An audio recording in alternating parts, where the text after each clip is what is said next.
Сенин шайың өтө дәмді екен. Рахмет анашым. Маған да құйшы. Маған да ұмытпа. Пульт қайда? Мен алмадым. Диванның астын қарадың ба? Әдетте сонда жатады. Міне. Пиязды кішірек тура. Жақсы. Мен араластырайын ба? Көмектессең жақсы болады. Біздің үйде бір ереже бар. Қандай?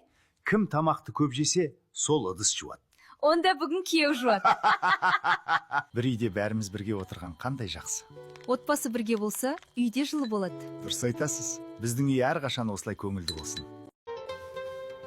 Енем мені бақылап жүрме? Мен жай ғана видео түсіріп тұрмын. Сіз видео түсіріп жүрсіз бе? Желсіз түнде жарықай. Келіннің даусы қандай әдемі? Мен мұны білмеппін. Енем маған тағы ұрысты. Келін мені тыңдамайды.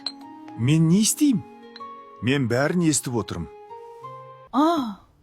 Сен де тамақ іздеп жүрсің бе? Аздап қана алмақ едім. Мен де аш боп тұрмын. Бәріміз осында екенбіз. Не істеп тұрсың?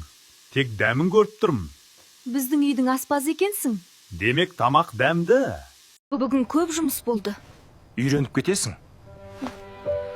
Мен көмектесейін бе? Демалып ал, қызым. Мама, мұнда бәрі өте ерте тұрады.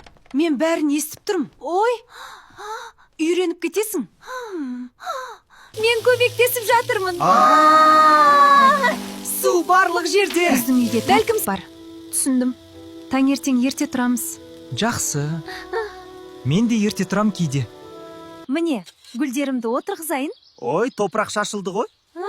Бірақ күлкілі көрінеді. Мен көмектесейін бе? Тек абайлап. Мен бүгін плов жасаймын. Қарашы, қайсысын бірінші қосасың? Дәмі қалай болады екен? Мен дегустатор болам. Барлық қызық көрінеді. Сен бұл рецепті білесің бе? Жоқ, бірақ үйренем. Ал біз көмектесеміз. Мен де қосылам. Міне, командалық жұмысы. Бұл сіздерге сыйлық. О, рахмет. Міне, керемет. Қандай тәтті. Міне біздің келін. Барлықтарыңыз дайынсыз ба? Мен әзірмін. Ал мен де. Күлкілі болсын, Міне, супер кадр болады.